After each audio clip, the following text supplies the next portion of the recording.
Many white players are becoming increasingly frustrated with G2 to G3 systems against the Dutch defence. I mean, everybody knows this is the prescribed medicine. Just play G3 and everything will come out alright in the wash. The problem is that over the board it just doesn't seem to work out like that.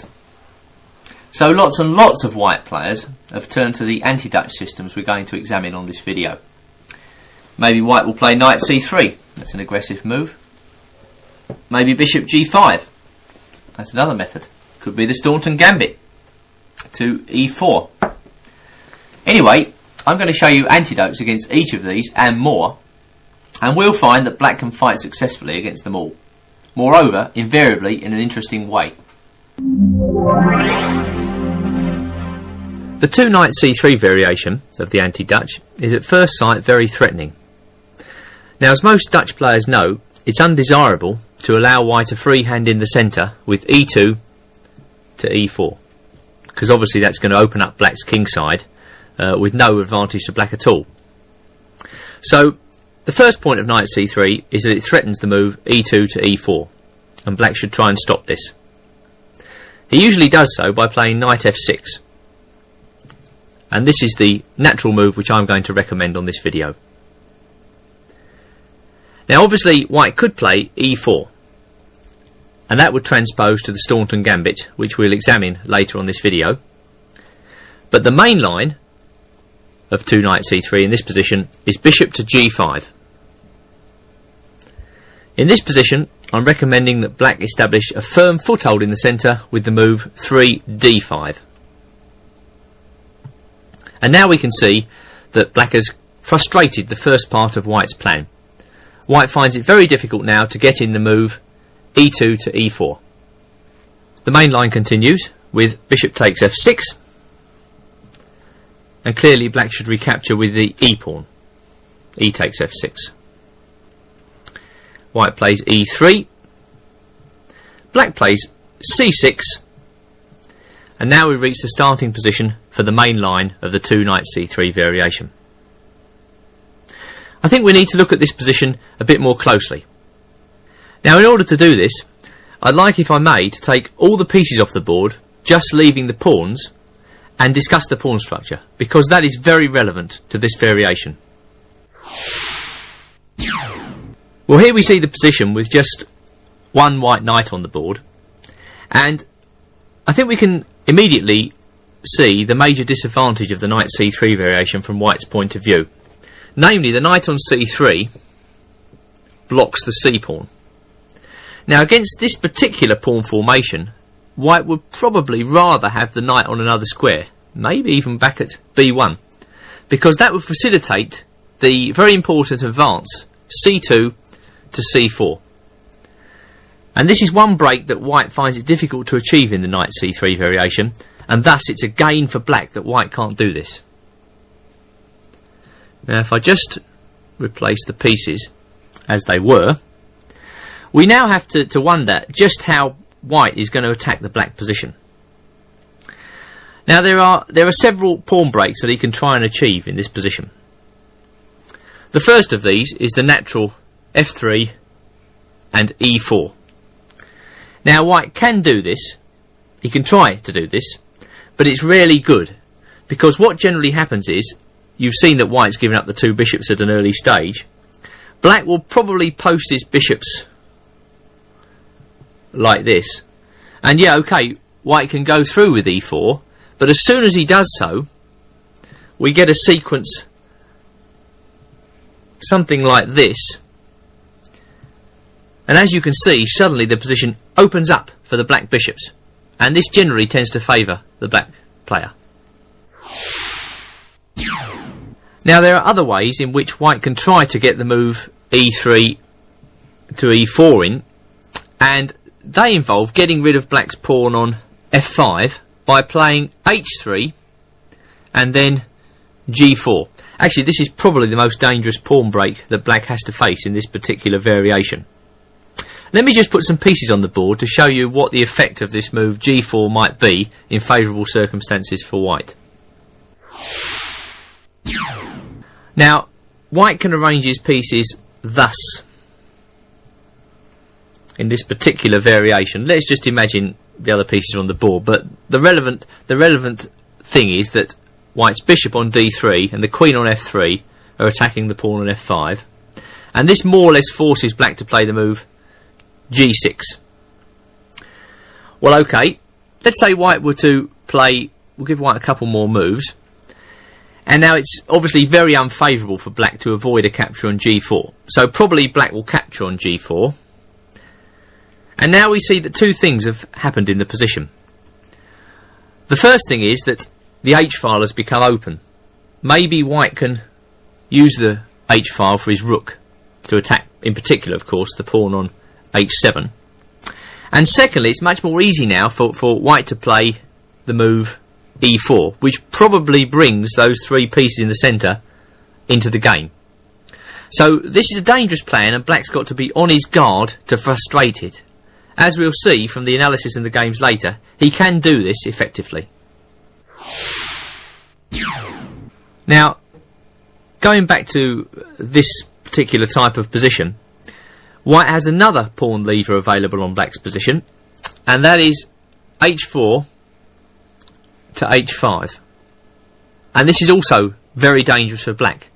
In fact, so dangerous is it that black is almost always forced, after h4, to play h5, and I think you should be aware of that.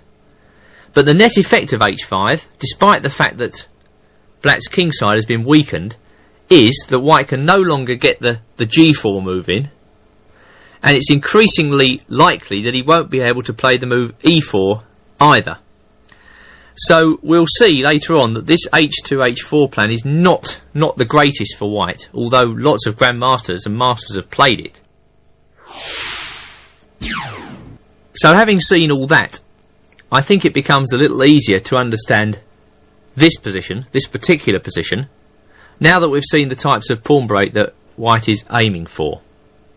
And as I've said before, the most dangerous of these is c2 to c4. I mean, white would just love to have this position.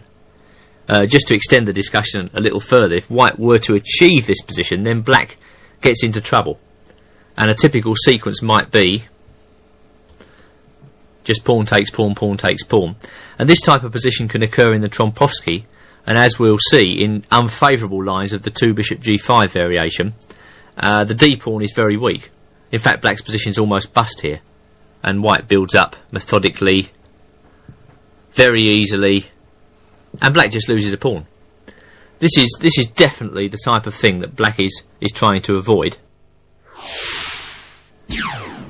So I think I'd like to tackle this particular section by showing you a few complete games. I mean, rather than churn out variations, which don't really have any meaning here, because it's a position where black and white can play many moves. In fact, it's probably easier for black to play just neutral moves than white. White having surrendered the bishop pair and rendered black's pawn structure a little inflexible. Okay, he's got to get to work on these weaknesses, or black's just going to catch up with normal moves. I mean, it doesn't take a great deal of imagination to play like this, and then black is doing quite well.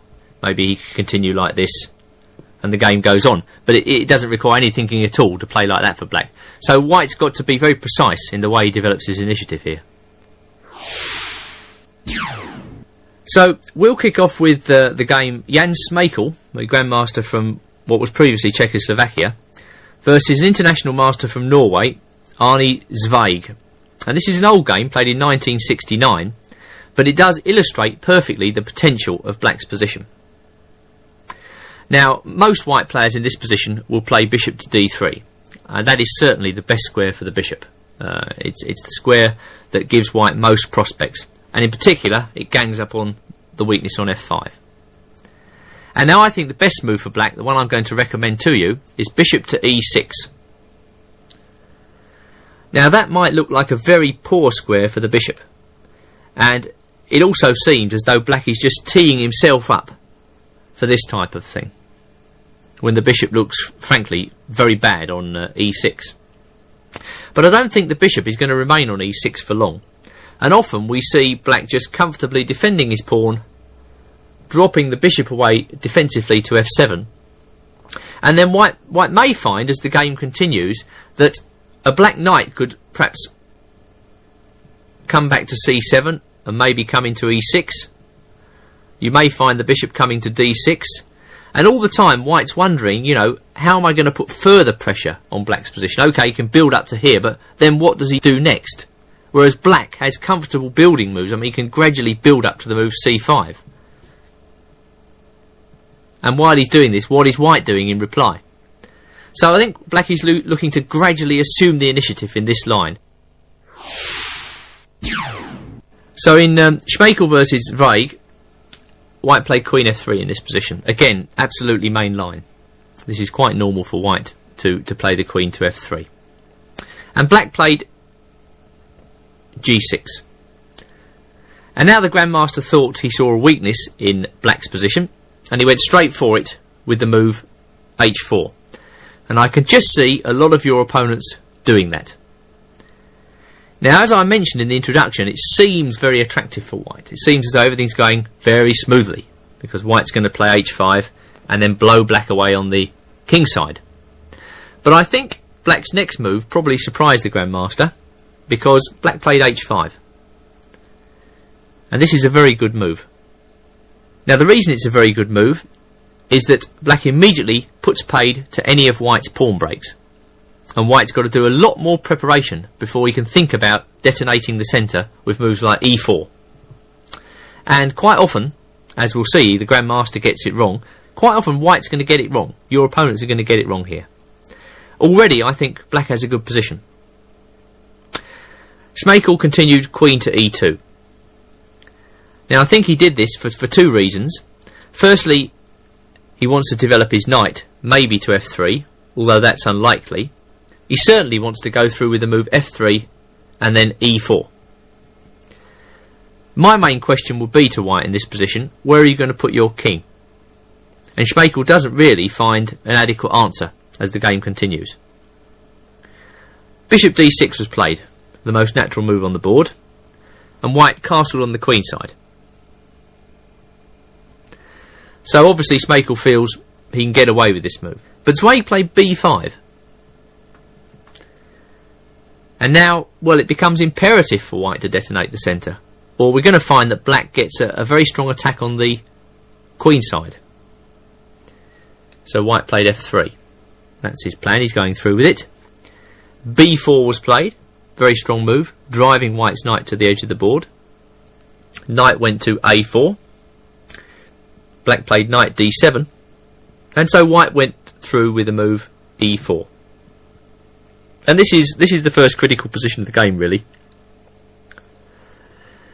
Obviously this is either going to be very good for white or, well, very good for black. It can't be anything other than that, because white is taking a risk when he plays e4. It looks as though it's going to be very strong because the black king's stuck in the centre, but in fact he's opening up the position for the black's bishop pair, and also with the knight on the edge, that's not a very good square for the knight.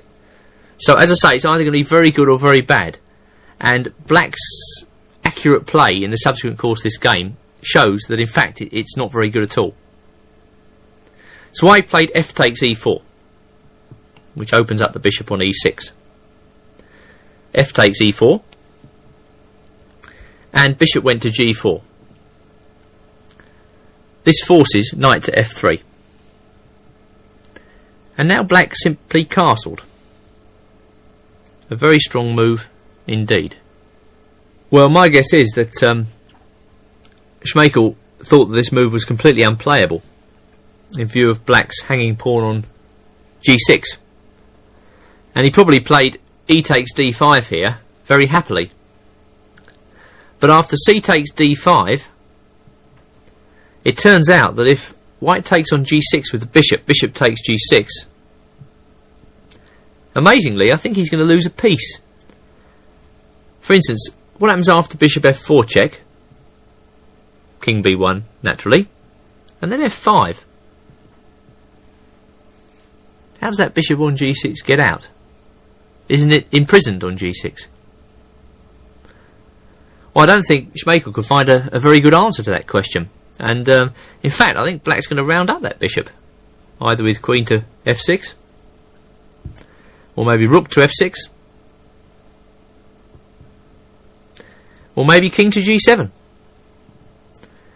whichever way you look at it, white's bishop is trapped. And so this is the resource really which gives black the advantage in this position. Going back then and seeing all that, we can understand white's next move. King to b1. Now he probably does threaten to take the pawn on g6, because after a move like f5, the bishop on d6 is vulnerable to the queen, the white queen, coming into e6. So black defended his pawn with king to h7. White thought it was time to get the knight into the game with knight c5.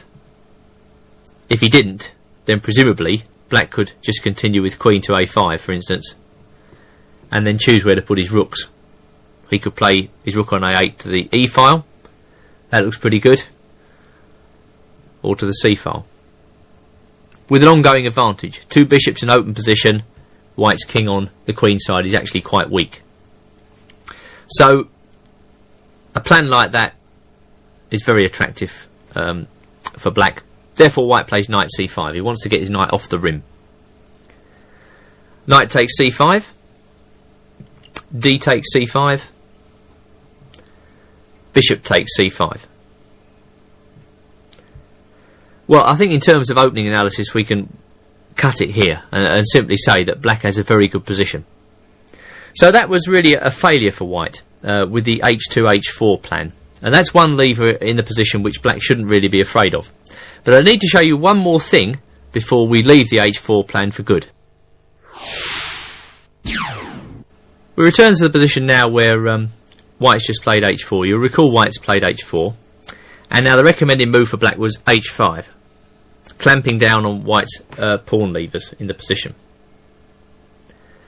Well, in the game Vogel versus Borngasser, Bundesliga 1982, instead of Schmeichel's queen e2, which looked a bit dodgy really, white played a more natural move, knight to e2, knight g to e2. I mean, that must be the most natural move in the position. I need to show you how black takes the position further from here. Well, bishop d6 is the normal centralising move. White played knight to f4, it's a very common sequence, and then bishop drops back to f7, covering the weaknesses on the king side, at the same time dissuading white from opening up the game, which white needs to do, let's face it, if he wants to claim anything here. Okay, Vogel castle on the queen side, another very natural move. Knight to d7 for black. King b1. Queen c7. And white could really find nothing better in this position than to play king a1, although that's a pretty weird move. He's probably casting his eye around the position looking for a pawn break and couldn't find one. So after king a1, castles on the queen side, black was comfortably equal. Maybe a little bit more here, and in fact he went on to win this game in 26 moves. You can find the complete game in the booklet, but for now we can conclude by saying black is comfortably equal here. He's restraining white, he's got two bishops, and there are possibilities of active play later on with moves such as g5 or c5, which require some preparation, but okay, the fact that the position's closed gives black that time. Returning now to the position after black has just played the very useful and good move, bishop e6. We'll see now some examples of white not playing h4, but instead playing h3 and g4. This was the most dangerous way for white to play the position, in my opinion. And we'll start off by looking at the very recent game, Shishkin versus Lastin, Moscow, 1996. In which white went straight through with the key idea. He played queen f3, black played g6, and then came knight g to e2. Well, this could hardly be an unexpected move. Black played his bishop to d6, and Shishkin played h3. So this is all very natural stuff. Obviously white can toy with the move order a little bit, but he's going to come to h3 in the very short term anyway. Well, black played knight d7, a very natural move, and now g4 was played. So here we see white going straight through with his plan, and black cannot avoid the capture on g4. It's unavoidable. So f takes g4, white recaptured, and here we see very useful trump for white. The rook on h1 comes into the game along the open h file, and at the same time, of course, white is now threatening to play bishop takes g6, a dangerous threat which black negates immediately by playing bishop to f7. And with the black king still in the centre, Shishkin felt it was time to play e4 immediately.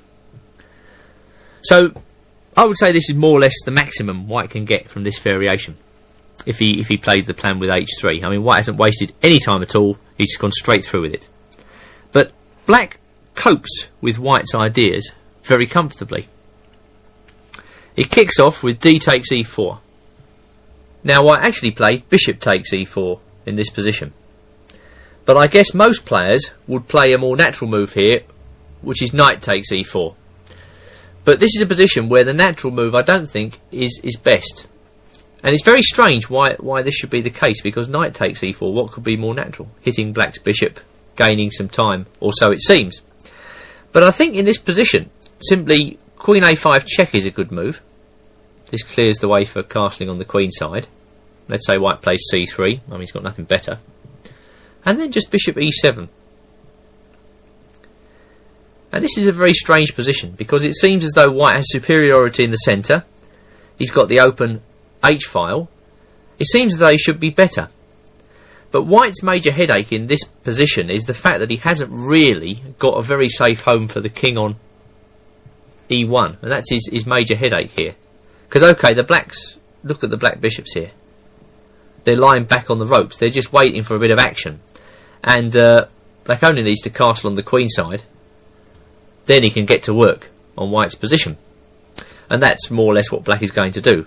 Black can castle on the queen side, bringing his king to safety, whereas white finds it actually quite difficult to play the king on e1 to a safe square.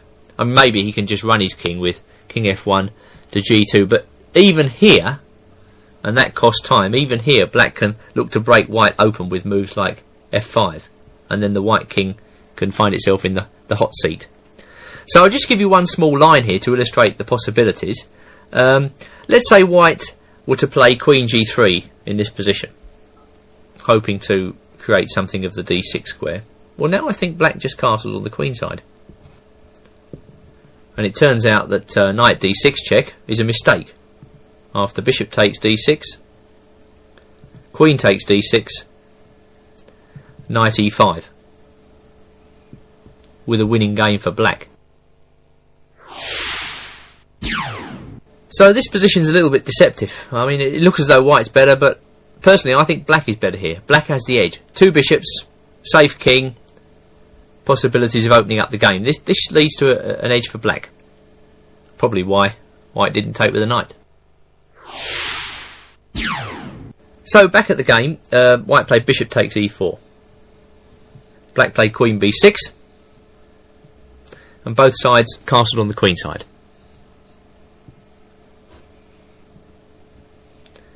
And this is a typical position for the knight c3 line. I evaluate it as at least equal for black. I mean, this bishop on f7 was the weakest bishop on the board at the start, but now look at it. Look at that wonderful diagonal all the way down to the pawn on a2. It's a far better piece than white's bishop on e4, despite the fact that the bishop is centralised. So, typical position, two bishops. I feel that black has the edge. So let's see how the game continued. Shishkin played rook h3. A quite normal move, trying to gang up on the pawn at h7. Black played king b8. Rook d h1 was played. And now black played a very surprising move here. He sacrificed the pawn on h7 to get the initiative. He played c5. And I think this is a very good move indeed. Mainly because, okay, white wins the pawn on h7. He did so. Rook takes h7. Rook takes h7. Rook takes h7. Bishop to g8. Okay, white wins this pawn, but now he has to cope with black's threats, and in particular, the opening up of the game for the two bishops is very dangerous for him. Well, in practice, he couldn't cope with the opening up of the game, and we need to see how he went down in only a very few more moves. He kicked off with knight to d5, presumably some sort of an attempt to gain the initiative here. But black played queen a5, a move which does three separate things. Firstly, the pawn on a2 is threatened. Queen e1 is checkmate, so white can't allow that. And also, white's rook is attacked. So the next move is absolutely forced, rook to h1. And now black chomps on a2. And the net effect of that pawn sacrifice is that, well, we see it's only a temporary pawn sacrifice. And what white has ended up with is the loss of the initiative and a really dangerous position for his king.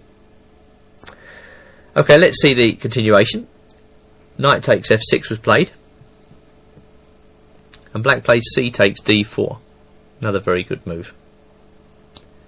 Knight takes d7 check. Rook takes d7. And this is starting to look very dodgy for white indeed. No checks. That bishop on d6 is a killer piece. And there are all sorts of checking possibilities for black. Queen a1 check.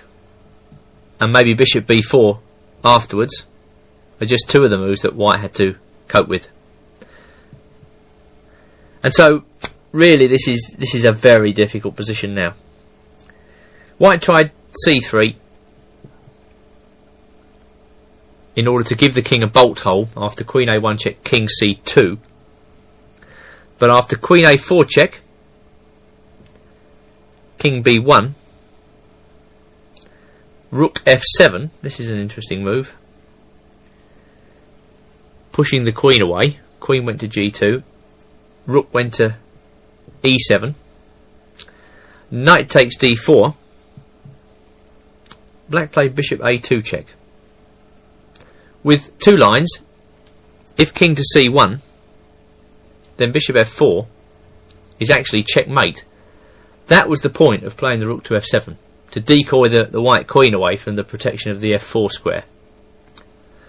And just dropping the bishop back, if king to a1, then probably the simplest move is bishop to d5, discover check.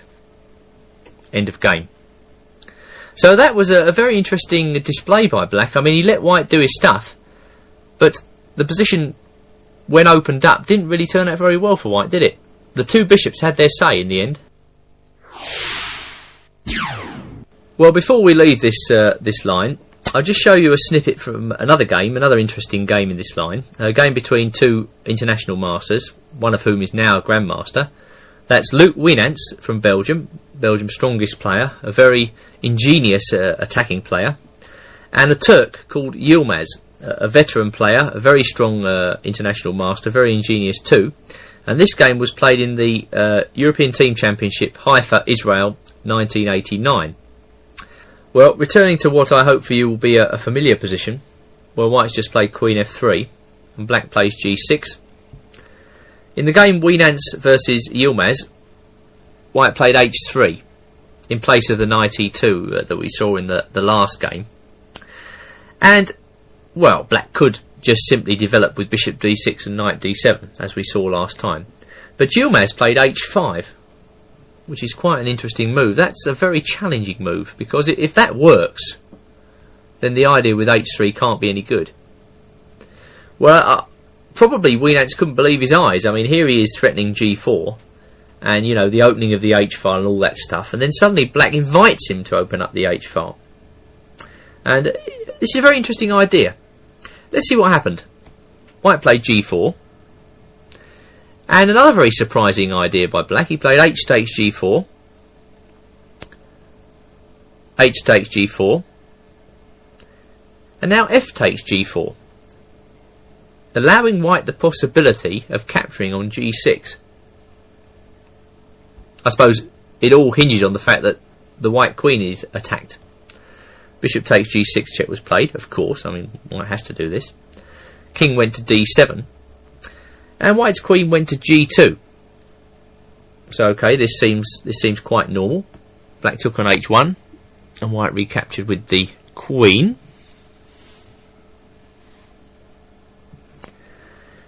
And it turns out, surprisingly, that this position is also not particularly great for white. At any rate, it's at least equal for black because of the two bishops. And I'll just show you a few more moves of this game to prove what I'm saying. Black played bishop to d6. Turning out well for black, of course, because he got two nice bishops in particular. This guy on d6 is a very strong piece. We next played knight e2. Knight a6. It's a comfortable square for the knight. And white played king to d2. Now came queen h8. And this is the key move. Knight came to g3. Queen went in to h3. Knight c e2. And now rook h8 completed a pretty picture from black's point of view. Okay, this game was a draw in 30 moves, but whatever advantage there is here lies with black. Two bishops, pressure along the h-file. White was hoping to occupy that file, and black has taken over. So it's white who had to actually struggle to draw this game. So that was a very interesting idea, wasn't it? Oh, I nearly forgot. One more thing you need to know before we leave the knight c3 variation is that some mad white players might try the move g4 here. And this is quite dangerous. You need to know what to do against this. It's not very good, but you need to know what to do. You shouldn't take that pawn. For instance, if f takes g4, then e4 looks dangerous. If knight takes g4, then once again e4 gives white a dangerous initiative. But after g4, I think d5 is a very good move. When white's position starts to look a bit shaky, to my eye at least, well, what does white play in this position? If he plays g takes f5, then after bishop takes f5, he's simply developing black's game. I mean, that's no good at all for white. If he leaves the pawn there, and black now having stopped e4 for good, well, I think black will probably take the pawn. So if white plays a move like h3, well, black's going to snap that pawn off and ask what white's doing. So the only move to make any sense at all in this position is g5. But really, I don't rate that move at all. For instance, in the game Spielmann versus Mises, Berlin 1920, just a very old reference, but I mean it hasn't been played very much, g4. Knight e4 was played. Knight takes knight was played. F takes. White played f3, and then came bishop to f5. And I think black's slightly better here. I mean, you know, it's easy to see black developing his pieces. For instance, this e6 move, maybe c5, knight c6, queen b6. It's easy to see black playing these moves, and you start to wonder why white has weakened his kingside in positions like this. So I don't reckon the move g4 is good, but some maniacs might try it. The important things to know is you should not take the pawn. Summarising, I don't think the 2 knight c3 variation is particularly dangerous. Black should be looking to shut white out of the centre with moves like knight f6 and d5, and he shouldn't be too worried about white's bishop coming out to g5 with the subsequent capture of the knight.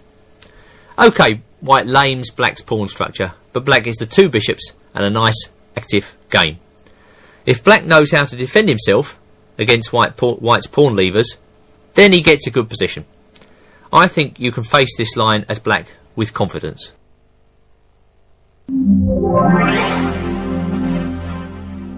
Well, we move on now to the sister variation to knight c3, and that's bishop to g5. And I reckon this is more dangerous for black to face than the knight c3 line. The main reason is that black's natural play of knight f6 here is really unattractive. I mean, I just don't like this move, despite the fact that the same type of pawn structure is reached. For instance, this is a natural sequence. Black just sets up the same type of pawn structure.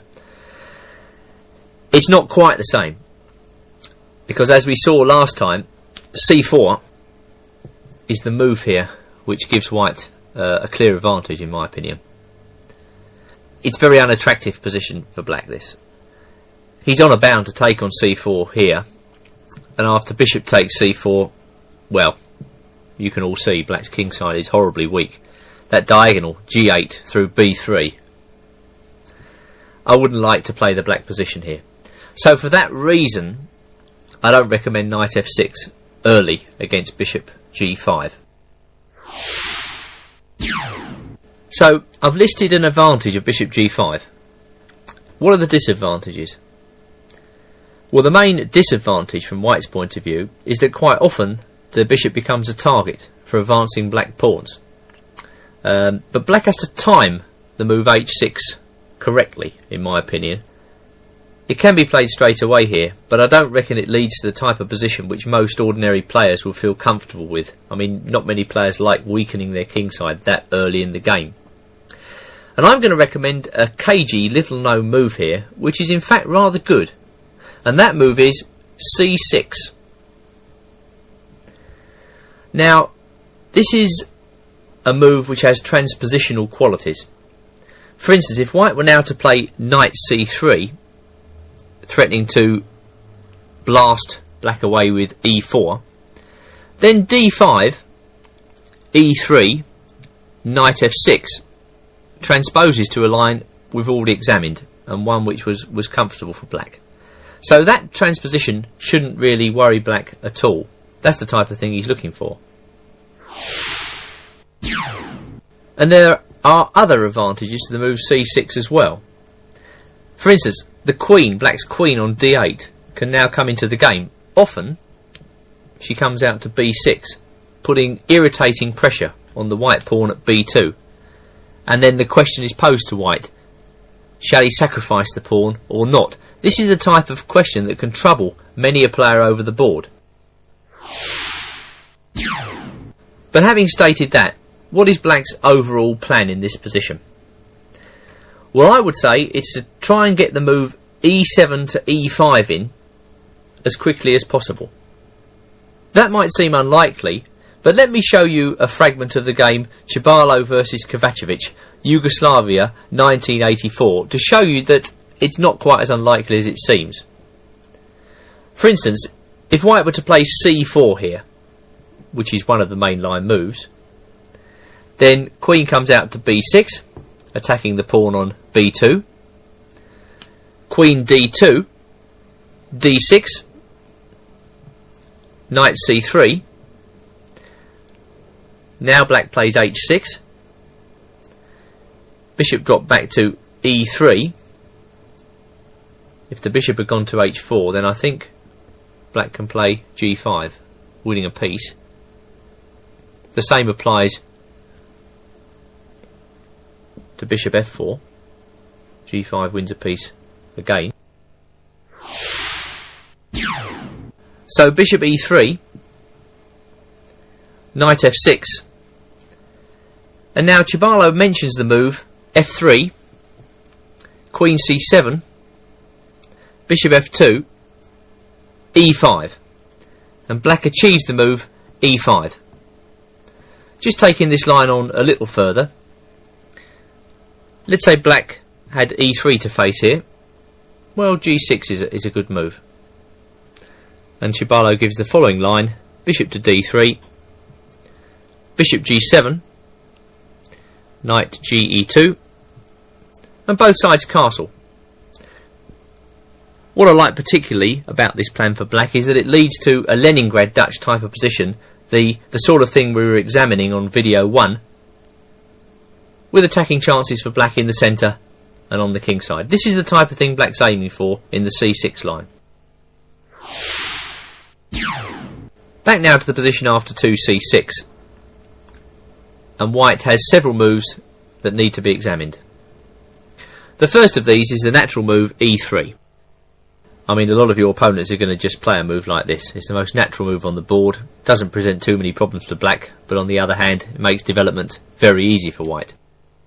And I'm going to recommend the move g6 here, a move played by Grandmaster Artur Yusupov, a strong and solid player. And we'll look at a fragment of his game with Grandmaster Chernin from the Montpellier Candidates Tournament 1985. White played c4, attempting to grab space in the centre. Black played bishop g7. Knight came to c3.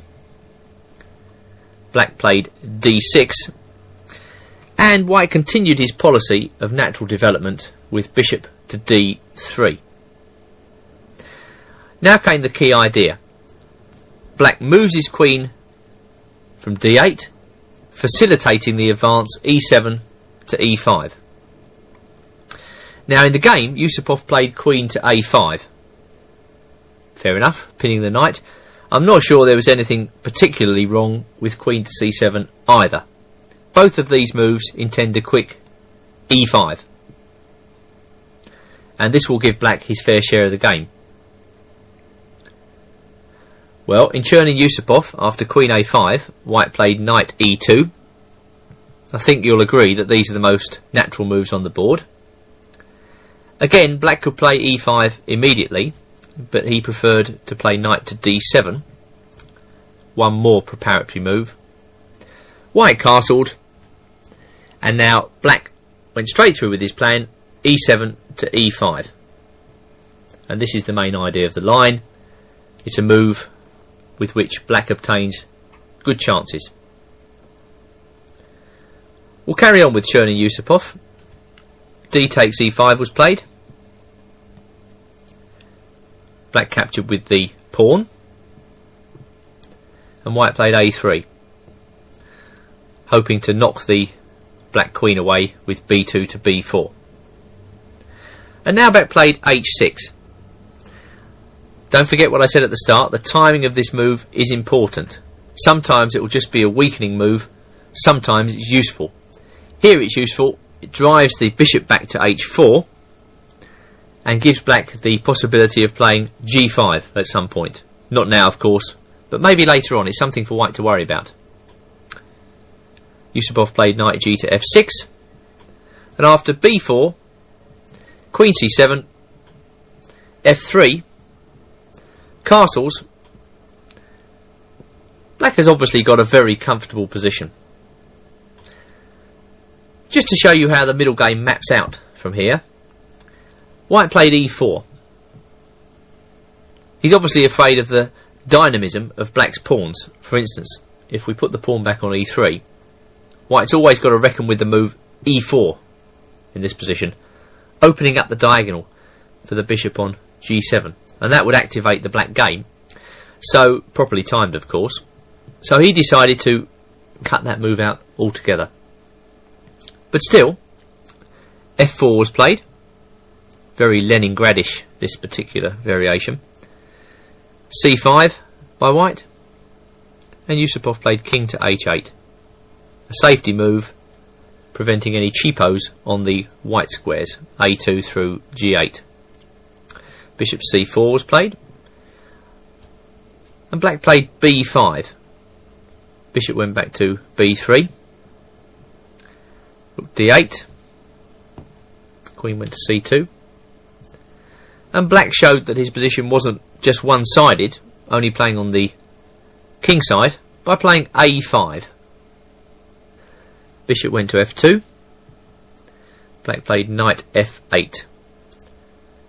And perhaps this manoeuvre highlights the weakness, if there was one, of white's advance e4. Because it's a tradition in King's Indian stroke Leningrad Dutch types of positions to aim for the d4 square. For instance, it's not out of the question that as the game goes on, that manoeuvre can come very much into focus. That's what Yusupov is after when he plays knight f8, that type of thing. Okay, rook a d1, bishop e6, bishop takes e6, knight takes e6, knight went to c1, black played g5, and after rook takes d8, the two grandmasters agreed to a draw. Of course, if you were playing this position, there's no need to agree to a draw. Black is perfectly okay, it's his fair share of chances, and he's got the d4 square. I should show you now a fragment from the game Gazarek versus Gleck, Austria 1991, where again a very strong grandmaster playing black manages to play a quick e5. In that particular game, white played c4, and now black played d6. Well, he could play queen b6, as we've seen. Gleck prefers d6, and there are other moves as well in this particular position. But for the moment, black is thinking about the move e5. Gazarek played knight c3, h6 was played, and this is slightly embarrassing for white. Bishop went back to c1. That's a very peculiar square for the bishop, but he couldn't go to h4. This is a strong move. The same applies to bishop f4. g5 comes, and bishop e3 looks dodgy. That leaves bishop d2. Well, that's a very peculiar square, I think you'll agree. So bishop went to c1, and now Gleck played an immediate e5. Well, I guess he could have played, had he wished to, knight f6, followed by queen c7, followed by e5. That's the plan. Again, black is getting chances. Maybe g6 and bishop g7 will be the follow-up, with traditional play in this line. Returning to the position where Gleck played e5, it's very peculiar because black seems to have had 5 moves to white's 3. And so Gleck probably felt, well, okay, I've gained this time, it's time for me to open up the position. Most weaker players would shy away from e5 in this position because white can swap off the queens. But okay, black was happy to play this kind of semi-end game, and if you're not happy to do that, well, there's always this steady alternative plan. So that's another example where black gets the move e5 in very quickly. Well, having seen black's overall plan in this line, I want to show you a very recent game between Francisco Hernandez and Ochoa from the 1996 Pamplona Open, where black played very effectively and incisively against bishop g5 and won quickly. We'll close this section with this particular game.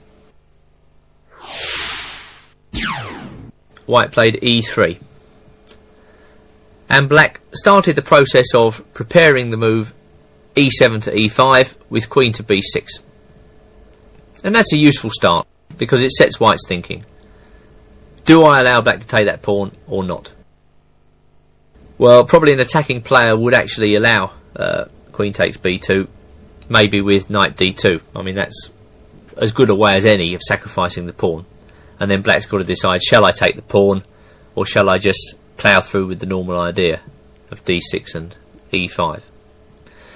Well, that's one way to play the position, but here Hernandez played the super careful b3, and I think that's the type of move which a lot of club players are going to come up with here. Quite frankly, they're loath to give up a pawn so early in the game. They can't assess the consequences of that pawn snatch, and so they just play a safety move. Fair enough, but black can now go on with his plan. The international master played d6 here. And again, white played a very club playerish move. He played bishop to c4. And the logic of this move goes, well, okay, I know you can kick me away with d5, but that's a waste of a move for you, because my bishop goes to d3 anyway, and that's a good square. And if you don't kick me away, then that's a quite annoying place for the bishop to be, glaring down the diagonal to g8. Well, that didn't worry the international master at all. He just went on with his plan. He played g6, and white played h4, a very aggressive idea. Well, if you play g6, you've got to learn how to cope with these moves, h4. And I think in this particular position, h6 is the correct reply, highlighting the exposed position of white's bishop. If you didn't do this, and let's say you allowed white to achieve this position, then you couldn't play h6 anymore, because of h takes g6, with a pin on the rook at h8. So that's something black should definitely avoid. Here, in view of the threat of h4, h5, black times move h6 beautifully. And after bishop f4, bishop g7, we find that bishop is actually exposed again to the e5 move.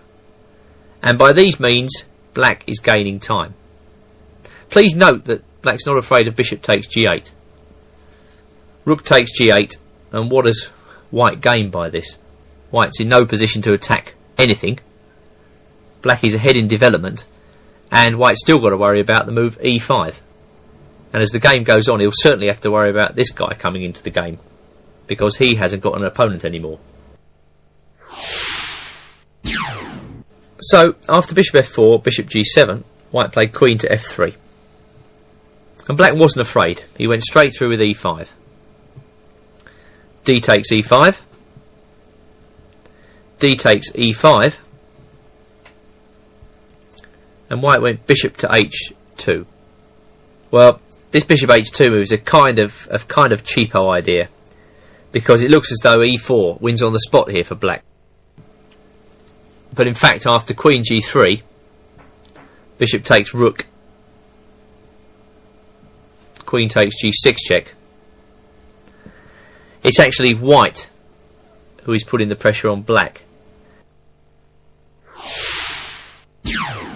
But actually, if we return to the position after e5, we'll find that if black plays the position normally, he's got enough positional trumps to just claim a slight advantage here, without any tricks, without any tactics. And Ochoa played just queen a5 check, a nice calm move in this position.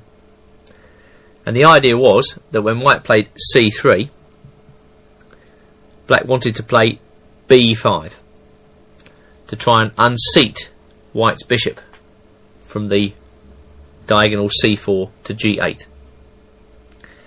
Well, white played b4. He didn't want his bishop pushed out of the way as easily as that.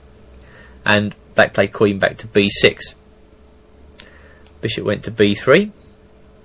And black just played knight to e7. I think the positional point of this type of structure is that really the bishop on h2 is out of the game. It's very similar to an opening called the London system, where white's bishop comes out to f4 and black pushes it away back to h2 with a well-timed e5. And what you find is, the longer the game goes on, the more that pawn on e5 restricts the bishop on h2, and then black can, again with a good sense of timing, choose the right moment to break with either e4 or f4, and this bishop shut out of the game gives, you know, white some dodgy moments. So I think that's what black is looking to do. Knight e2 was played by white, about time he developed his knights. And the next small phase of the game sees both sides developing. Bishop went to b7. White played queen to g3. And black played knight to d7. Whereupon white castled on the king side. Well, black played c5 here. And I think that's a good move. Enables black's queen to defend laterally along the 6th rank. Puts pressure at the pawn on b4. White's all the time got to be worrying about the move c4.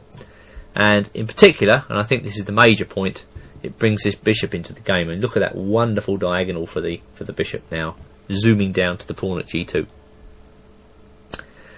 White played knight to d2. Probably felt he had to connect his rooks, so why not? But now, c4 was played. Bishop dropped back to c2. And black castled on the king side.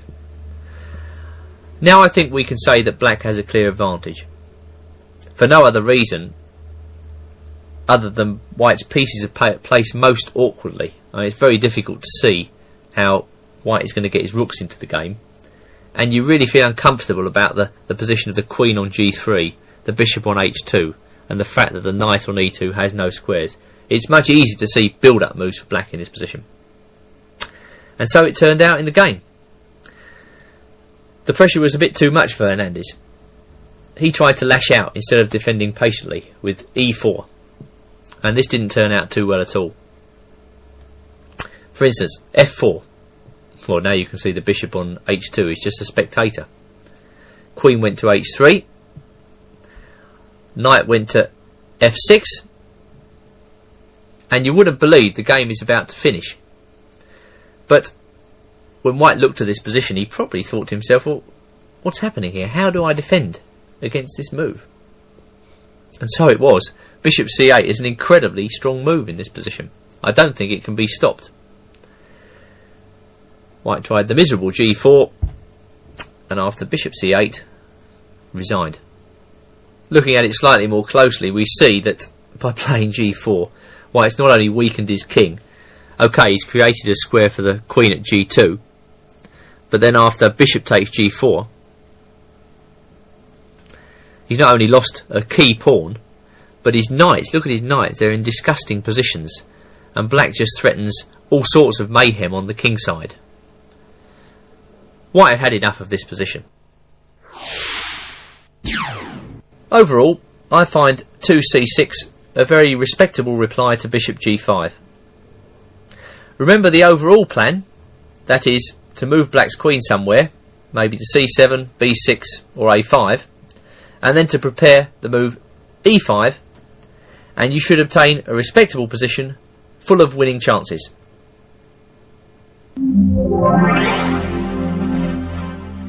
The fact is that less and less top master players are turning to the move 2e4, the Staunton Gambit, as an effective way of meeting the Dutch. Most black players are very well prepared against it to start off with. And the problem is, for White, that okay, he gives up a pawn in order to achieve fast development. But he has problems getting the pawn back, and he has to play some very awkward looking moves in order to get the pawn back. And the time he's using to get back the pawn, well, black can utilise to develop his pieces. Normally, in order to get the pawn back, White has to surrender the bishop pair. For instance, the moves bishop g5 takes f6 are quite common in the Staunton. But then that tends to leave the bishop on f8 a very strong piece. And I guess the real reason that most top master players don't like the Staunton Gambit is that it's very, very committal. White burns his boats at move 2. And I'm going to show you effective ways of countering this gambit. There are 3 moves for White in this position which make any sense. And the first of these is 4f3. And this is a gambit proper. Against f3, I'm going to recommend the move d5. And I think this is a very good move, which has achieved excellent results. And the problem is, quite simply, that White finds it difficult to get the pawn back. Okay, after f takes e4, d takes e4, black's pawn structure is very weak. I admit it. But he has one extra pawn. And for the moment, that pawn is a big pawn on e4, which inhibits White's natural development. And this is the main strength of this variation for black. While White's making all sorts of moves to get the pawn back, black is developing calmly and consistently. Now, perhaps in the Staunton Gambit it's important to know move orders. So there are 2 critical moves for White in this position, and we'll examine each. The first of these, which appears logical, is bishop to c4. And against this move, I'm going to recommend the move e5 here, which I think is an excellent reply. This pans out into several lines. In the first line, White takes the pawn on e5, d takes e5. But after this, queen takes d1, check. Knight takes d1. Knight g4 gives black at least an equal game. Returning to the position after black has just played e5, if white decides to bash on with development, for instance with knight ge2, then I think e takes d4, knight takes d4, bishop g4,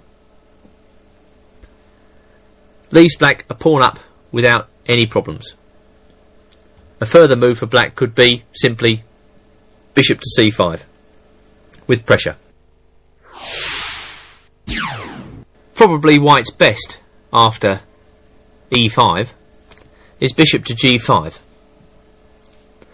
when after e takes d4, knight takes e4, queen e7, the position is obscure. However, it should be noted that black is not only threatening the knight on e4, but also queen to b4 check. And I believe that most white players would be very unwilling to enter this variation. So the main line move in this position boils down to bishop g5. That's what virtually all white players play here, whereupon bishop f5 is the move, firmly protecting that pawn on e4 as well as developing a piece. Now there are several moves for white. Once again, bishop c4 is possible, and the most recent game I can find with this line is the game Lichterink versus Huxamer, 2 IMs, played in the 1996 Groningen tournament, and it didn't turn out very well for white at all.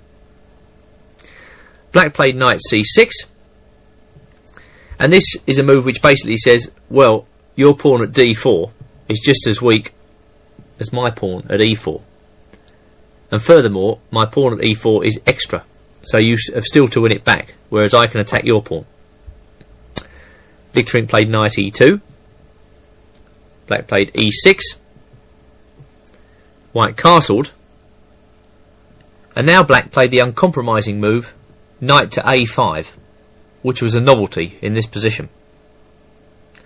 Now actually, just replacing that knight, I should show you what is a respectable way of playing this position for black, which is simply queen d7. I mean, this is Timonov's recommendation, with the follow-up d5, e takes d5,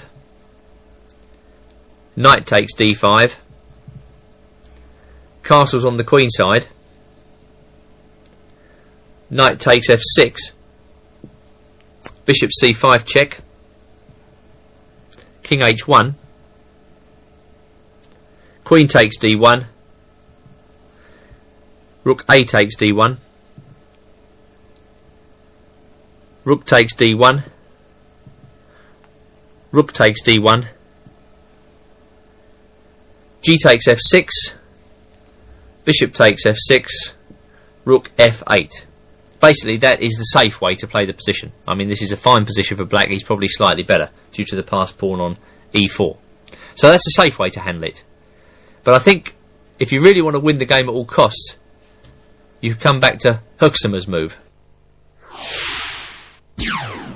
Now obviously a move like knight a5 is very provocative. I mean, you know, black moves the knight to the edge of the board, white has just castled.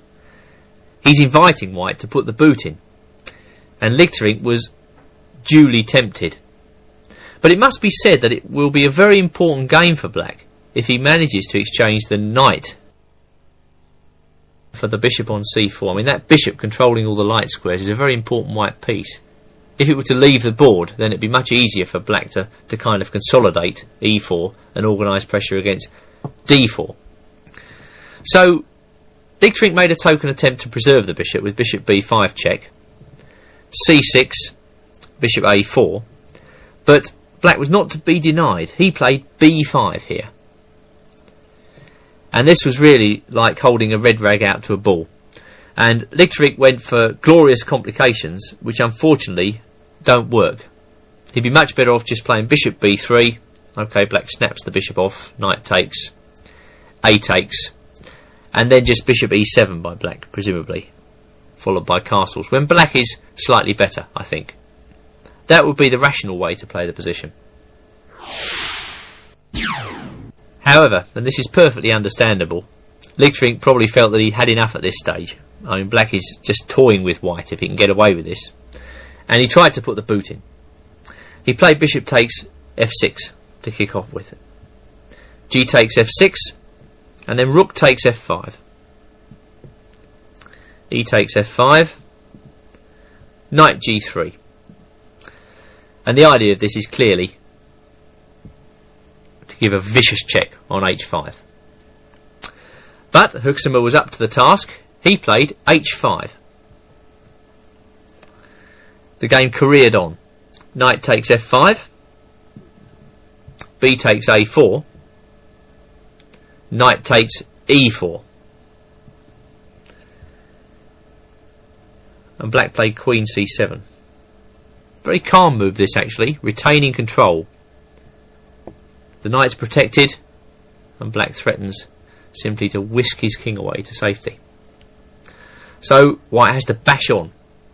Knight takes f6 check. King d8. Must be remembered in this position white's a clear rook down. And queen e1 was played. But now came king c8. b4 was played. Now a very calm move by black, queen to f7. And this is the move which refutes white's attack. Well, b takes a5 was played. Queen takes f6.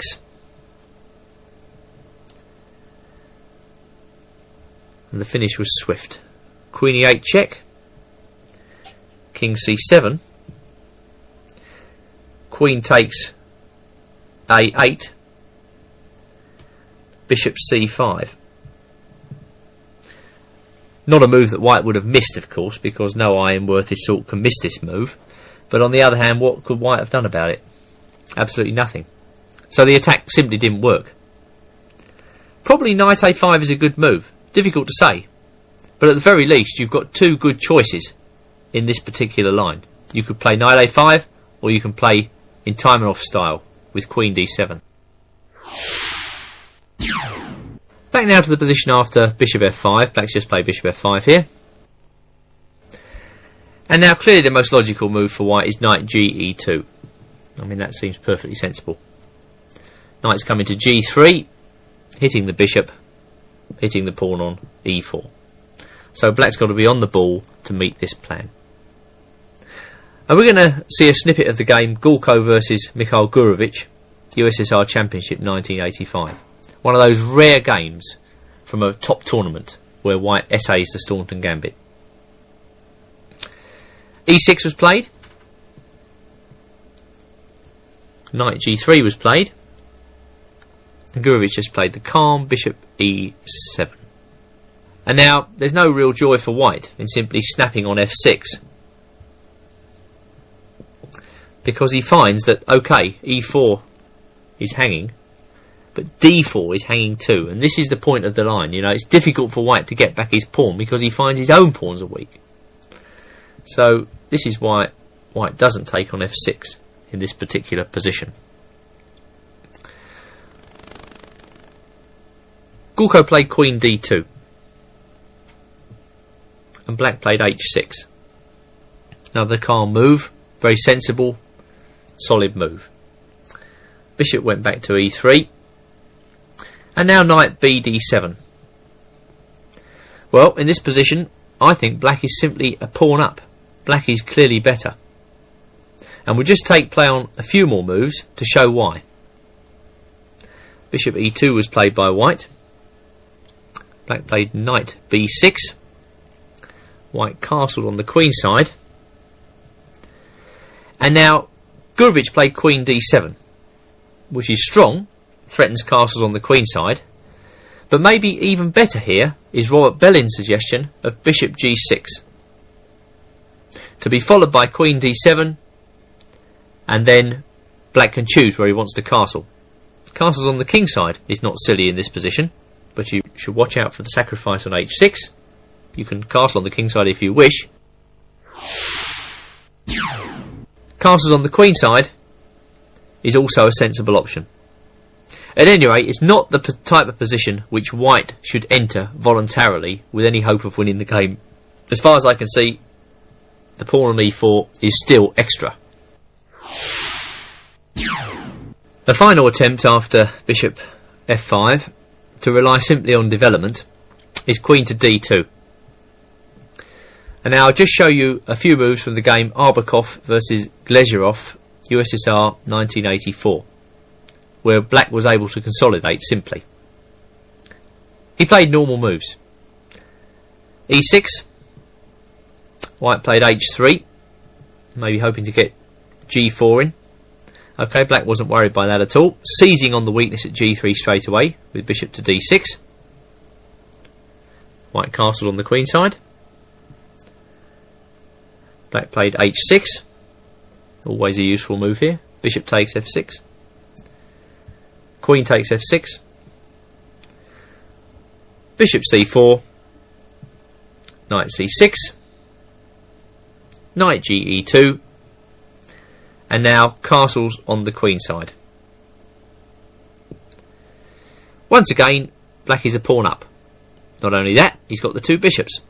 His position is clearly better, and queen d2 is no good. Summarising, all the evidence points to the fact that d5 is a very good response to the gambit move f3. Don't let white get his pawn back easily. Keep that pawn and watch white suffer. Clearly white's best move in this position is bishop to g5. Develops a piece and puts specific pressure on black's position. Black has to be on his guard against bishop g5, and I'm going to recommend the developmental move knight c6 against it. I think this is the safest and at the same time most enterprising way of meeting white's idea. Now, there's only two good moves really for white in this position, and we'll look at them a bit later. They are d5 and bishop b5, a relatively new idea. But let's clear up the rubbish first, because white has other moves. The first move, very little played, is knight to e2.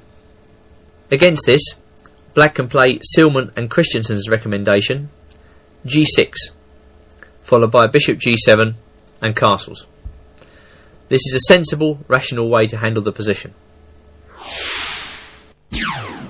Obviously white can surrender his bishop on g5 here and get the pawn back, for instance with bishop takes f6, e takes f6, d5, knight e5, and then knight takes e4. But this is a very large concession from white's point of view, and I recommend f5 in this position, the point of which is shown after knight g3, g6. As far as I can see, black is going ahead, straight ahead with the plan, bishop g7, d6, castles. And there's very little white can do about it, after which this bishop on g7 will rule the board. So this variation with the surrender of the bishops is rubbish for white. White should avoid it like the plague. The move f3 has been played here as well, but it's a very scrappy way of playing, very scrappy gambit. I don't like it at all. I think the best move for black here is e5. I mean, that's the main reason why black puts his knight on c6 in the first place. If he can play e5, he should do it. d5. And black should play knight to d4 here. Knight takes e4. Bishop e7. Okay, as usual, white's got his pawn back, but he's had to compromise his position in order to do it. I mean, look at this pawn on f3, just inhibiting the white pieces from coming out into the game. And I offer you two games from this position. The first game is very recent. Cifuentes versus Schmidtdeal, Bad Wurishofen, 1992. That game went d6 here. Okay, c takes d6 was played. Bishop takes f6. G takes f6. Knight e2. d5. knight takes d4, d takes e4, and Cifuentes' idea was to plonk the knight on f5 here and claim some compensation. Well, I think the simplest move for black here is to play d5, and that's the move I recommend to you. The point of this move is that after knight takes e7, black takes back with the king. F takes e4, and now you've got a choice. You could play d4 here with black, or you could play queen a5 check first and then play d4. Overall, the plan is to put the bishop on e6, and we note that black has the better bishop in this position in view of the central pawn constellation. And black can maybe work up some play with rook to c8 and or rook to g8. His king is quite safe in the middle on a dark square. White cannot really attack the dark squares very effectively. Horberg Larsen, Stockholm, 1966, instead of d6 went bishop takes f6. But again, this surrender of the bishop at an early stage is not very promising. And in fact, white got nothing after queen d2. Black castled. White castled 2. That played d6. c3 was played, and black dropped his knight back to f5 with a comfortable position. So we come now to what I think is one of white's best moves, although very little played. Bishop to b5. Now theory recommends a6 in this position, and I think I'll go along with that. I don't think black can allow white's bishop to just remain on the board there, because it's a useful square and black should provoke white into exchanging bishop for knight on c6. Now in an old game, Breyer versus Vijay, Vienna 1921, white went bishop a4 here, and I don't think that's a very good move at all, and I'll just show you why. In that game, b5 was played, bishop b3, knight a5, and white tried to force the pace a little bit with bishop takes f6, e takes f6, queen h5 check, g6. Now, a very surprising move, bishop f7 check. Of course, that was white's idea when he went in for this whole line. But we see that after king takes bishop, queen d5 check, king g7, queen takes a8, we see that the net effect of white snatching the exchange is to strand the white queen out of play. And in fact, after bishop b4, king f1, c6, queen b8, d6, incarcerating the queen, d5, bishop takes c3, b takes c3, black should have played c takes d5, and white's best here is queen a7 check, queen d7, queen takes queen. But despite the fact that after bishop takes queen, black is the exchange down, he's still better in view of white's retarded development and weak pawns. So after bishop b5, a6, white generally snaps off the knight. Bishop takes c6, b takes c6, and then queen e2 is the recommended move. Okay, you can't really stop white from getting the pawn back in this position unless you want to play the compromising move d5, which was in fact played in Van Mille versus Herxheimer, Groningen, 1996. However, I'm not sure that I want to recommend it to you, because I think black's got a simpler way of playing the position. Let's retract the move d5 and simply play e6. After knight takes e4, we continue to play simply with bishop e7. And now I don't think it's possible for white to work up much advantage at all from this position. For instance, bishop takes f6, bishop takes f6, knight f3 would appear to be sensible. But I think black just castles here. Black's got two bishops. Okay, white can get rid of one of them if he wishes, with simply knight takes f6. But black has various plans at his disposal. One plan could be a5, followed by bishop a6. Maybe followed by queen b8, and some sort of attack along the b line. A second plan, and probably this is most sensible, is just to play d6 here, taking away central dark squares from the white knights. In particular, that knight on f3 can't now hop into e5, and the knight on e4 can't hop into c5. And this makes ideas like bishop d7 and queen b8 more attractive. I reckon black's got at least an equal game in this type of position.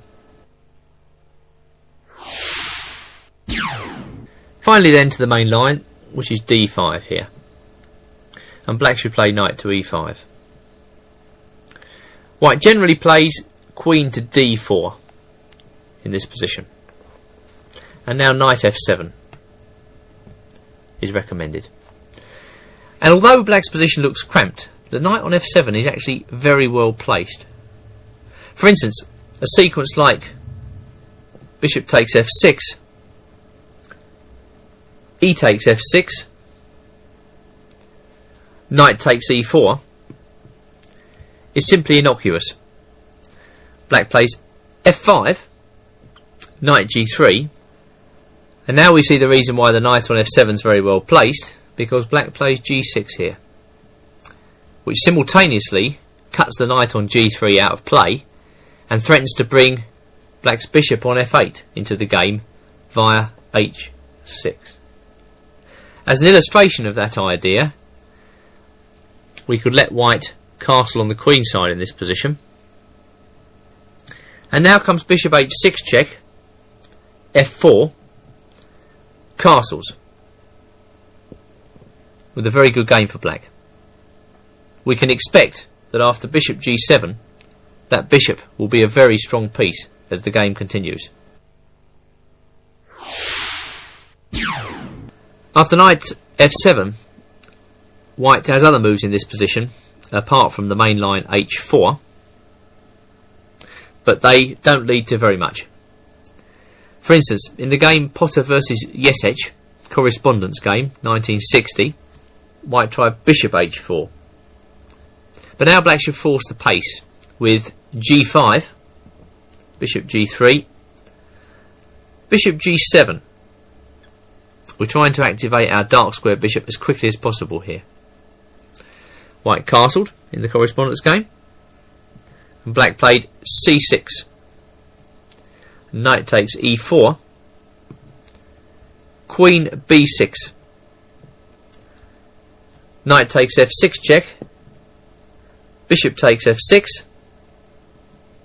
queen takes b6, a takes b6, and black holds the advantage, mainly because it's easier for him to bring his pieces into active positions.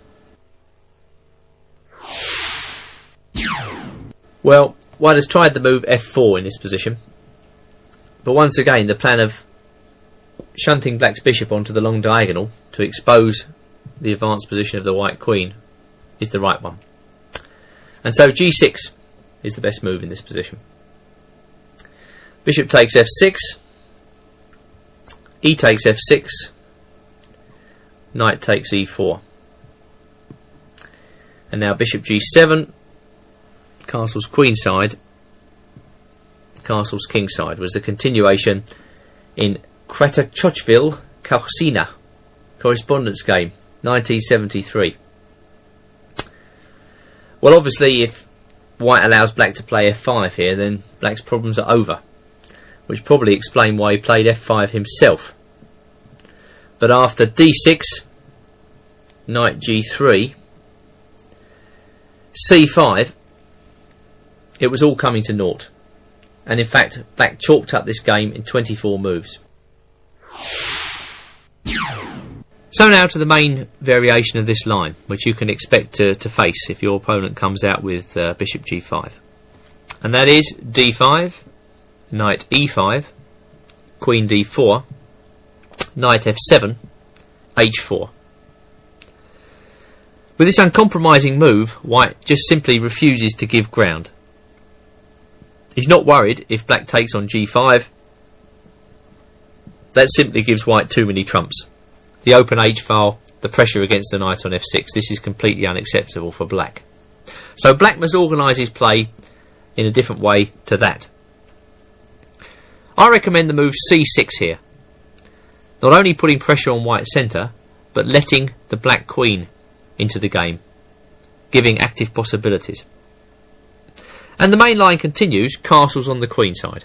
This has been played in virtually every game. And now comes queen to b6.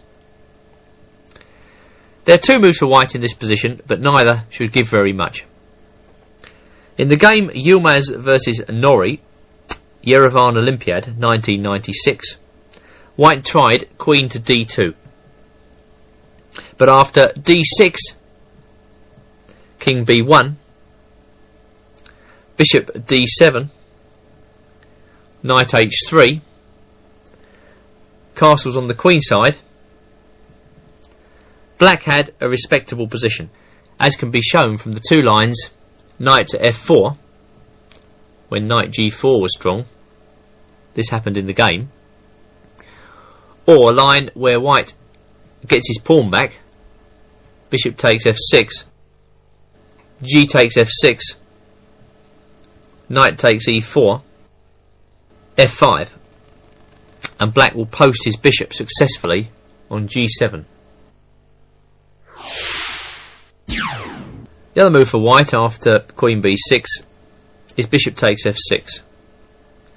But once again we find this is a very committal surrender of the two bishops for white.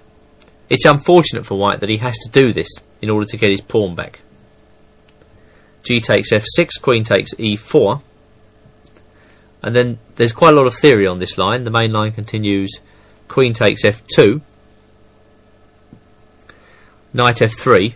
My own feeling is black's control of the dark squares will see him through any complications in this particular variation. Bishop h6 check, king b1, queen e3.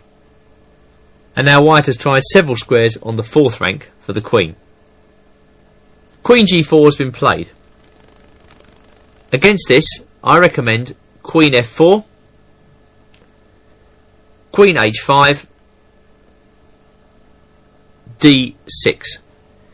D takes c6, giving the white queen some room. B takes c6. And now we have two important games on the Grandmaster video files from this position. In Schmidt versus Yilmaz, Thessaloniki Olympiad 1988, white put his queen over on a5. I think this allows black to go for a direct attack, and a player like Yilmaz needed no other invitation. He went rook b8. The point of this move is that if white snatches on a7, then queen b4 is very strong. Accordingly, white waited one move before he captured on a7 and played a3 first. Okay, this is fine for black. Black castled, and after queen takes a7, Yilmaz played bishop g4.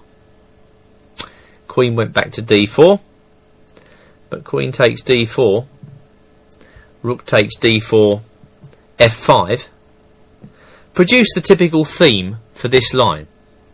White has got his pawn back, but in order to do so, he's had to concede the two bishops, the advantage of the two bishops to black. And, well, it's visible to the naked eye that bishop g7 is coming, and black will be better. So this particular line with queen a5 is not very good for white. Instead of queen a5, in Cifuentes versus Rinderman, Holland 1993, white tried bishop e2. But after queen f5, black was forcing the queens off, which is more or less what he wants to do in this position. And after the following moves, knight d4, queen takes h5, bishop takes h5, bishop d7. Black was doing well with his two bishops and central pawn mass. The game continuation g4, bishop e3, knight e4, bishop takes d4, rook takes d4, castles, did nothing to alter the impression that black was better. A typical plan might be c5 followed by bishop c6. Note that the e5 square is fully available for the black knight. Back to the position now after queen e3, and in his quest to keep the queens on, white has also tried queen to a4. In all these variations, it must be remembered that black is a pawn up here, as well as having the two bishops. Well, I'm just going to show you the game Christ versus Daum, correspondence game 1986. These correspondence games are very important for the theory of the Staunton Gambit. Black played queen f4. Not only does that threaten to take the queens off, it also enables the black queen to return to the heart of the position, should it be necessary. Well, in the game Christ versus Daum, white played queen b3 and black played a5. White played a4. But this doesn't convince me at all.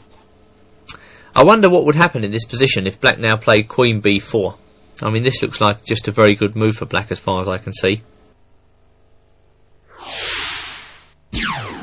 Summarising, I don't think it's reasonable to expect to be able to play an uncompromising opening like the Dutch defence without having to learn a little bit of theory. And this is just one of those areas where black has to learn the theory. But if you're willing to put in a bit of work, then knight c6 is definitely the move. I believe it completely nullifies bishop g5. Well, the final move worth looking at, if that's the right words to describe it, is g4 in this position. Tartakova's maniacal spike attack. Well, if you don't know what you're doing, this move is very, very dangerous indeed. But I'm going to recommend the move h6, which does not allow white to catch the knight on f6 off balance. And I think this is the best move for black here. Now, I think there's only one attempt for white to make this position playable. And it's been played recently by no less a player than David Bronstein. And Gert Lichterink and I am from Holland had also given f3 a try here. But we must get rid of all the rubbish moves in this position, because, believe me, there are plenty of them, and we can dismiss them fairly quickly. For instance, what about the move h4, as recommended by the Russian player Kuzminich? Well, against this, d5 is the complete reply. For instance, Yurkov-Persits, USSR 1967, continued, bishop h3, knight c6, I think black's able to comfortably ignore white, bishop f4, and now g5 was a very strong move. At least equal for black. For instance, if he takes on g5, pawn takes pawn, bishop takes g5, then bishop takes g4 is a crushing reply. So Yurkov-Persits continued, bishop e5, bishop e6, but I evaluate this position as clearly better for black. I can't really see why white is a pawn down and able to justify it in this position.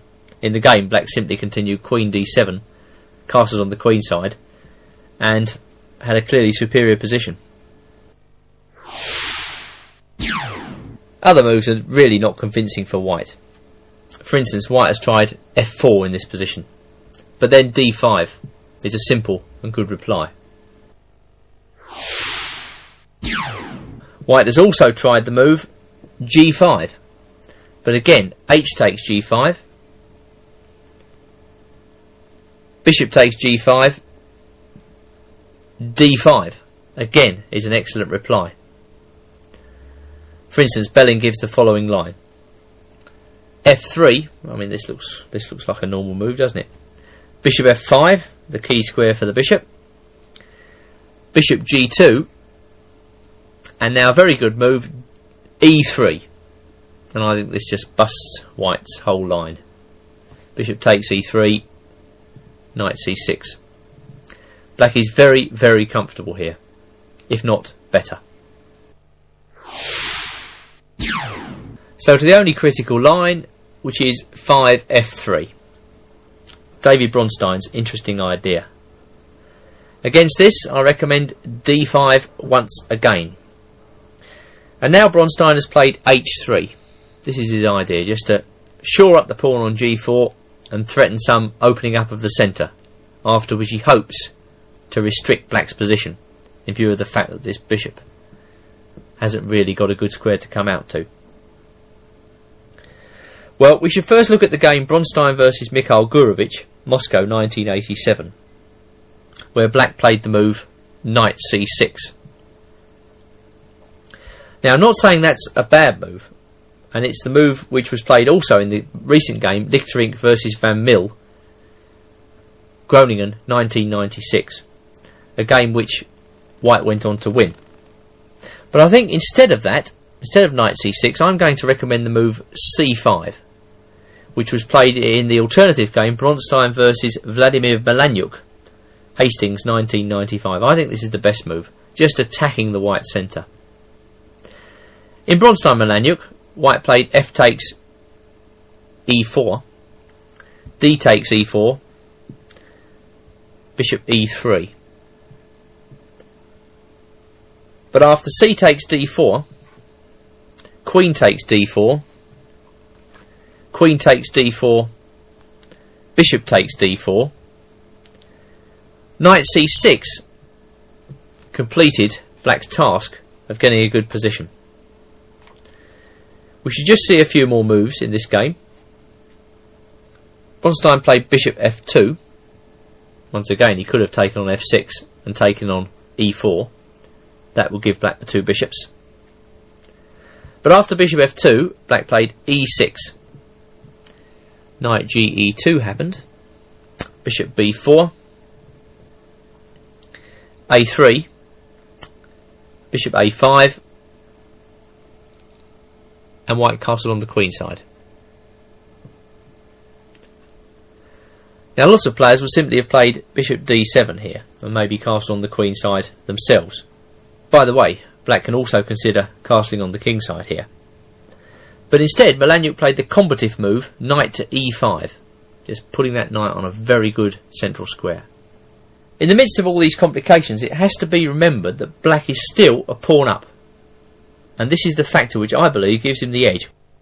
Obviously, Bronstein's idea is interesting, but after c5 and the resulting explosion in the centre, I see absolutely no reason why Black shouldn't be satisfied with his position. Summarising, the type of guy that's going to play the Staunton Gambit against you is probably some attacking maniac who wants to mate you in under 20 moves. What I've shown you on this video are Grandmaster approved responses against each White try. We tie up some loose ends now with those unusual second moves for White which might cause Black some bother. The first move I'd like to look at is the very unusual queen development, Alapin's queen to d3. Not such a bad move in itself, but after the accurate move d5, it might be that in the long run White's queen is not on a very good square. Perhaps the stone wall formation, that is, the knight coming out to f6 and the pawn coming to e6, is the best way to nullify White's formation. And I'll give you two examples to show this.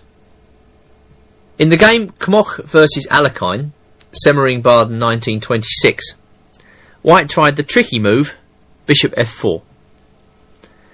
Against this, black must not play e6, when queen g3 is slightly embarrassing for him.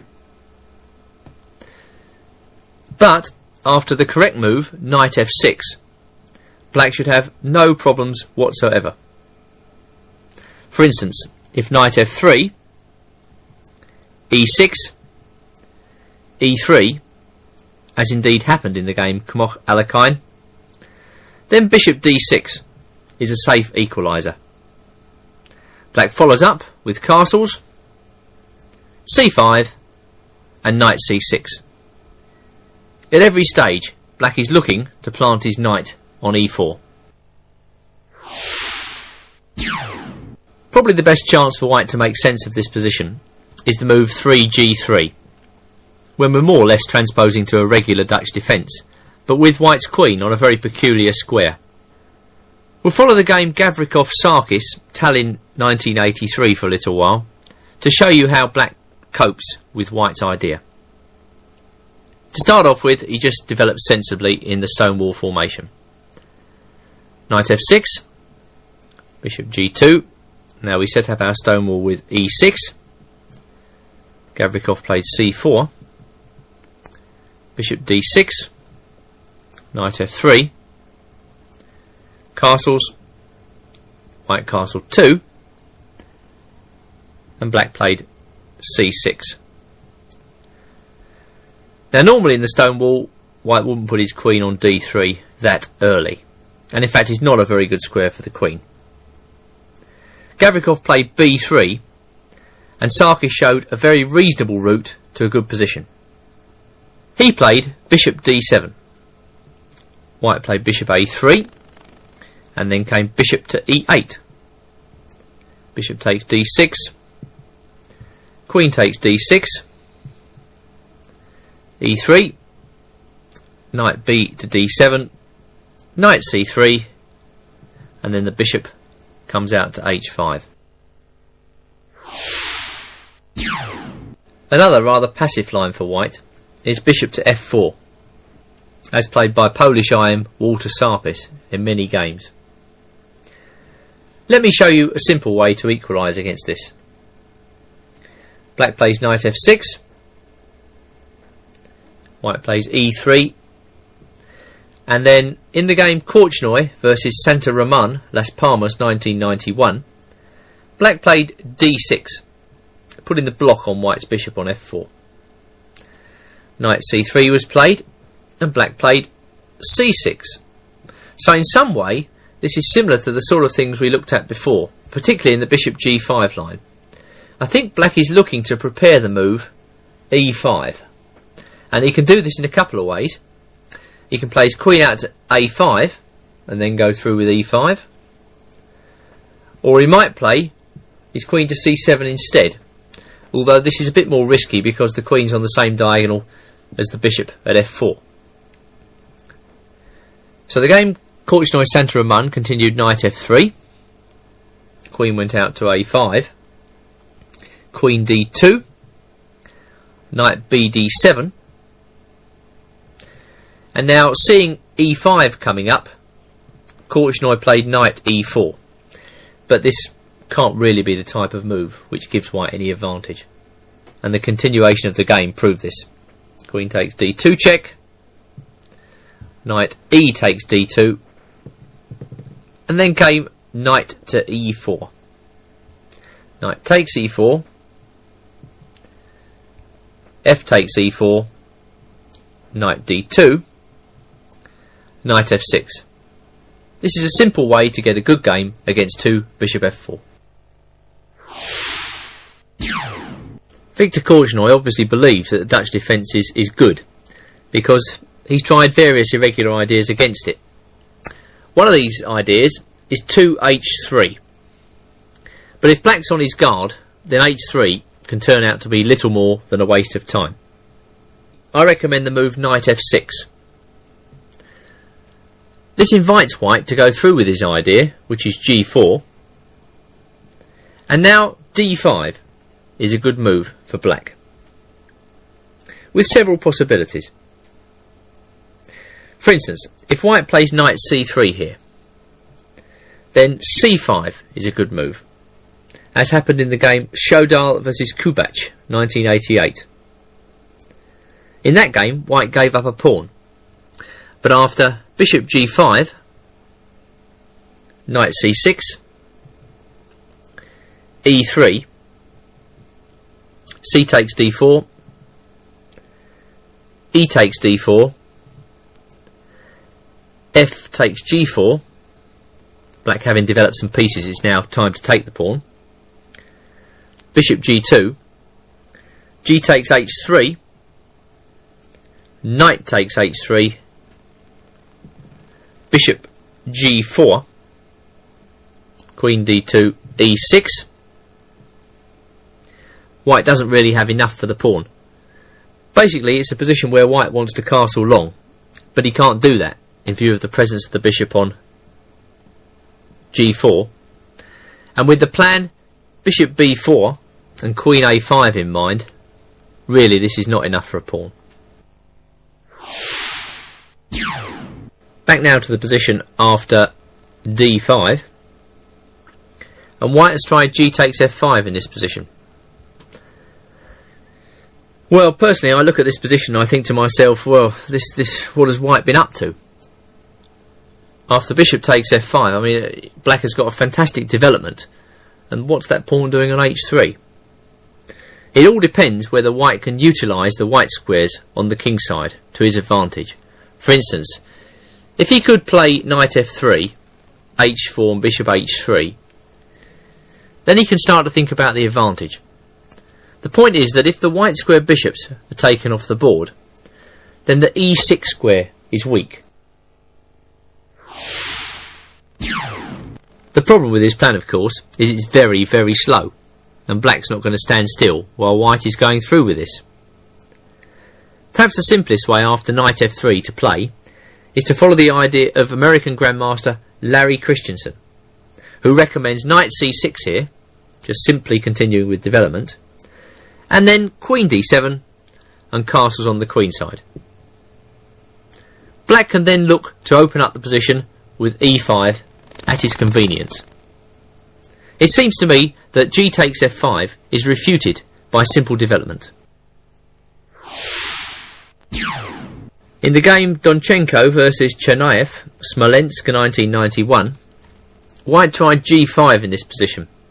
Again, a very unimpressive move. Black went knight e4, bishop f4, e6, and now white was reduced to the miserable move h4. OK, white's playing on the side of the board. Well, it seems as though black should be playing in the centre, and c5 is the way to go. This is the way to get an excellent position. Donchenko tried f3, but after knight d6, he then saw that if he'd captured the pawn, d takes c5, black at the very least has queen a5 check, followed by the recapture, when white's pawn advances on the king side look rather risky. So white played e3, and black played b6, then came c3, bishop went to e7, knight h3, and fearing nothing, black castled on the king side. Knight d2 by white, and really the simplest method by black was now played, obtaining a good position. Just bishop a6. Bishop takes a6, knight takes a6. Basically black is fine here, no problems at all. Well, now we come to perhaps the most critical line in this section, and that's the move to g4. To be honest, I don't really favour the lines with g4, especially when prefaced by h2, h3. I think h2, h3 is simply a loss of time. White might as well just get on with it straight away.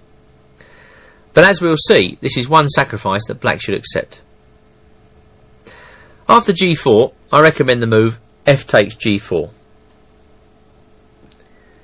And now white has a couple of choices. People were getting very excited a few years ago about the move bishop f4 here. The idea of that move is to play h3 and should black now play g3, then white can capture with the bishop and retain some sort of pawn presence in the centre. But after bishop f4, as usual, if black develops sensibly, then he gets a good game. I think the best move here is knight f6, and after h3, just d5. Theory recommends knight c3, and now the best move in this position once again is knight to c6. Simple development. The idea of this is that if white ever opens up with e4, his own d-pawn will be weak. Queen d3 was played in the game Altschul versus Petelin, USSR 1990, whereupon the best move was knight to b4, rather surprising idea, with two lines. If white's foolish enough to play queen b5 check in this position, then c6 is the complete reply. If now queen takes knight, then e5. Black regains the piece he just sacrificed and retains a commanding central presence. So after knight b4, white would probably play queen d2, and now bishop f5 disorganises white's position. For instance, if white were now to play rook c1, then e6, a3, knight c6, and you begin to wonder what that rook is doing on c1. Instead, I suppose white could consider going the whole hog with castles on the queen side, but after the simple bishop takes c2, rook e1, bishop g6, it remains completely unconvincing. Okay, well, the second move that white's going to bash out in this position is e4. Now this is clearly a dangerous move. Black has accepted the pawn, white has grabbed the centre. Black must not allow white a free hand in the centre, and so I recommend the move d5 in this position, and white generally plays e5 here. Now the best move here I recommend is bishop f5. Once again, this bishop f5 move seems to solve the problems. And in the game Kalinan versus Sadie, USA 1968, white tried knight c3. Then came c5, a bishop b5 check, knight c6, bishop takes c6 check, b takes c6, knight ge2, e6. By a rather bizarre route, we've reached a French or a Caracan type of formation, where white has played the lunatic g4 advance very early, and black has established a pawn on g4. I believe this position is clearly better for black. Another weird move to have been played here is queen to d3. The idea is that when black plays d5, as he should, and white plays h3, black could play g3, but in that case white would recapture with the queen and retain possibilities of going f3 and e4, which is one of the ideas for white in this variation. So I'm recommending we're not going to be as cooperative as that, and we're going to end up leaving white's queen on this poor d3 square. Accordingly, I recommend knight f6 in this position, and if h takes g4, then bishop takes g4. When a game from the 1993 World Junior Championship continued bishop h3, queen d7, bishop f4, knight c6, knight c3, and both sides castle long. Basically, this is a very normal position, and black is a pawn up. I don't see why white should have any compensation at all in this position. So we come now to the main line of this peculiar gambit, where white just plays h3 here. And I'm recommending that black decline the gambit with g3, although it is possible to accept.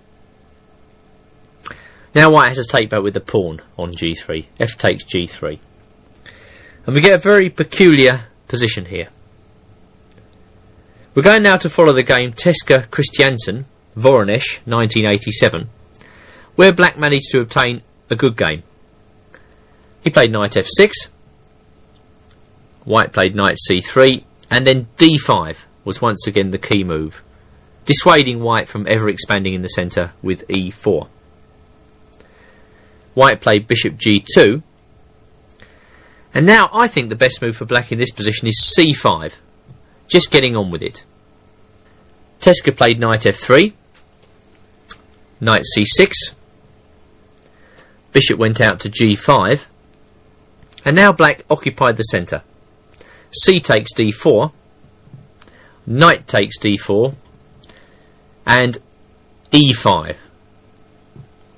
I often believe if your opponent wants to play very sharply against you, you should force him to play sharply on your terms, and this is what black's doing here. Okay, it's a sharp position alright, but black is grabbing the centre. This is a very sensible way to play, to try and take the initiative away from your opponent. Well, to cut a long story short, after bishop takes f6, g takes f6, knight takes c6, b takes c6, black was doing well. A simple plan of development might be bishop to e6, bishop to c5, and then some choices with the queen. a5 is a reasonable square, b6 may be possible. c7 is equally possible, with the idea of swinging the queen across to g7. In each case, black's dark square control should give him slightly the better of the game.